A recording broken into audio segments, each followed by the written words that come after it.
Thanks, Mr. Goose. Cooperative games are fun. Teaming up with friends to take down giant monsters is a rewarding experience for everyone involved. But put a human brain inside one of those monsters and the game changes. This is Evolve.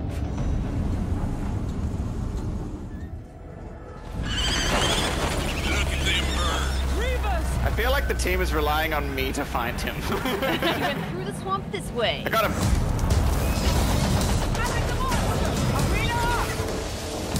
Yes, I got him! God, I need help. Oh, he got me! Release the Kraken.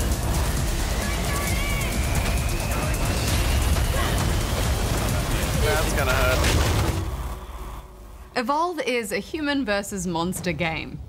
It's brought to us by Turtle Rock Studios, creators of Left 4 Dead, which was a game that took a simple idea of zombies versus humans and created something that transcended your average co-op shooter. So I guess the real question is, can they do it again with Evolve? Let's go murder this rare and endangered wildlife. For money.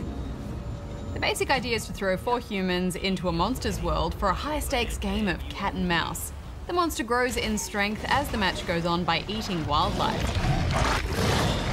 It can evolve twice into a more powerful beast if it has time and can evade its pursuers. In the standard game mode Hunt, a stage 3 monster can then turn the tables on the hunters by attacking the power relay, forcing the hunters into a defensive position. Now things are somewhat more difficult. Hex, when you first jump in, it's just chaos, isn't it? As you try and figure out what you have to do and where to go. You really do feel like a rookie, don't you? Yeah, a paranoid rookie, where any flicker in the shadows can mean instant death.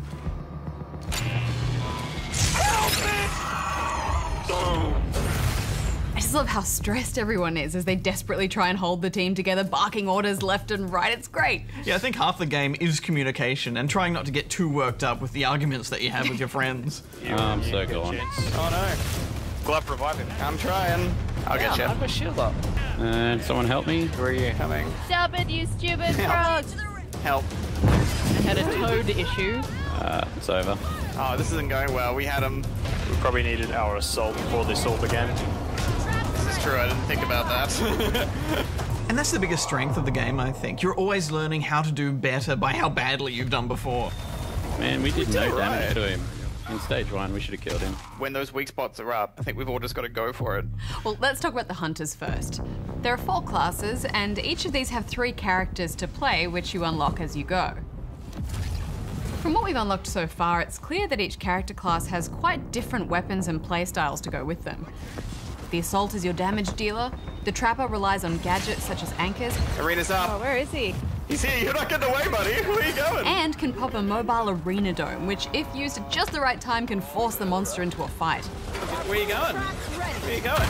Nowhere! Support is second in line for damage, can shield allies for backup protection, or drop an orbital barrage. Oh, that's gonna hurt. And finally, there's the medic, who makes use of the all-important tranquilizers to slow the monster, heals teammates, and can puncture the monster for weak spots. And as we mentioned, all 4 classes have extra characters to unlock, which drastically alter your playstyle. Yeah, I especially liked the robot Bucket, who can send off his head for a bit of recon.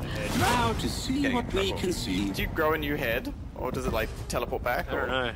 And there is a lot of recon to do. You're always chasing the monster, following its tracks, keeping the map up to try and predict where it's going to go next and cut it off at the pass. What, as a hunter should be doing. Indeed. Okay, I reckon he's gonna go up and then left. I got him! Shoot her! Oh, die, die, die. I also like how you always have to be aware of what's happening. You can't slack off for a second. You really need to know what your teammates are doing at all times so that no one gets stuck in wildlife or gets ambushed. Monster in the water, monster in the water. Watch out. And the fights, Barjo, they're so frantic, especially if the monster catches you off guard. Monster. Oh, there's another crocodile. Look at all those weak spots! Go, go. Oh, rocks! This is one of those games that's really frustrating to play with people who don't know what they're doing, of which there are many of online. There's also a little bit of trial and error with mixing up the classes, but I think that's part of the fun. There's also lots of switching between targets in a fight. From the hunters to the monster, back to the hunters, all the switching back and forth, and I really like that. It's really focused on utilizing your specific role within the group. Yeah, and the pressure is always on too, because the longer you take to track it down, the more risk you have of it evolving and getting more powerful. There are lots of cues to alert you to the monster's location though, such as scared birds and audio markers. Monster scared some birds! Leave the birds alone. Plus the roar of the monster itself if it evolves. He's down here. Once again though, charging into where you think the monster might be might seem like a good idea, but you could be walking into a trap. Easy. There's a trap. Where is he? Ah. Let's talk about the monsters. There are 3 with the standard edition of the game. The Goliath is kind of like a warrior. It leaps about the land, breathing fire. I love its victory scream, Hex. That tongue. There's also the Kraken, which is more like a mage. It flies about hurling electricity and waves to knock enemies over. And the Wraith, who is more like a rogue and the scariest of the 3 by far.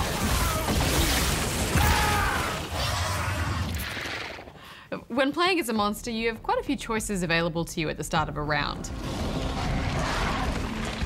Do you feed and evolve as fast as possible? Or rush in and try and catch the team off guard? Or maybe play a stealth game? The monster can hide quite well in this world full of other giant beasties. These maps feel like the monster's turf, like it grew up on this planet as the alpha predator. Feeding on these creatures also fills a secondary health bar or armor bar. It's usually a good idea to lure hunters into a trap when your armor is full.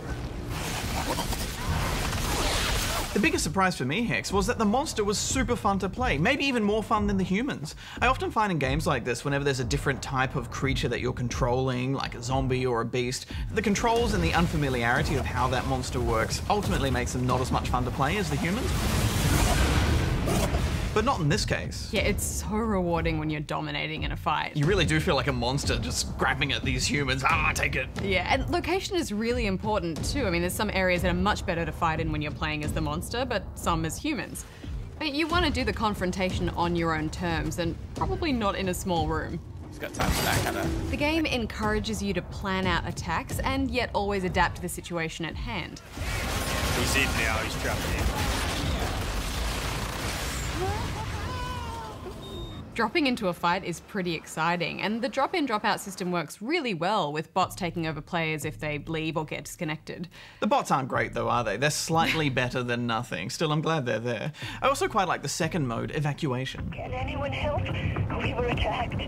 This is a longer match set over various days, where the wins and losses of one round will affect who has an advantage on the next. And this comes in the form of things like turrets, and those nasty plants on the ground that like to munch on you. I always go back to Hunt though. Yeah, Hunt is just more fun, I think, and it just feels more refined and competitive. But I do like how Evacuation forces monsters and humans to rethink their current situation and refocus priorities. There's just so much that's great about Evolve, and I'm surprised at how much more we find to talk about as we play. Absolutely, and it's just a shame that it's all tainted a little by its high price, especially on PC. I know there are other online retailers that can do it better, but direct from Steam, it's a whopping $79.99 US. So for us Australians right now, that's about $100. And if you want the DLC on top of that, let me just go cash in some war bonds, Hex. Yeah, I agree. I mean, the console version is a little bit cheaper at around $80 Australian, but still, this feels like it should be more like the $50 to $60 mark. It's a tough one, isn't it? Because I want my multiplayer shooters to have this much polish, but I don't want to have to go get a second mortgage on my scooter to be able to afford it. Well, I mean, it's similar to other multiplayer-focused games like Titanfall. It's just a little light on content for the asking price. Can you mortgage a scooter? I guess if you're living in it. I mean, no. I have completely drained and replaced my lubricants. Still, you won't be disappointed with the actual game, and most importantly, it feels balanced, which is no easy task when one of the playable characters is a giant mutating monster. Yeah, absolutely. Those fights get right down to the wire, don't they? And that's a good sign. What are you giving it, Hex? I'm going to give it 3.5 out of 5 stars. I'm going to give it 4 stars. I really enjoyed this, but with a special reviewer's badge. I call this one the Wallet Disemboweler. It's far away! Over there! Robot stating the obvious. He's running. And there she goes, the majestic Goliath, into the flame.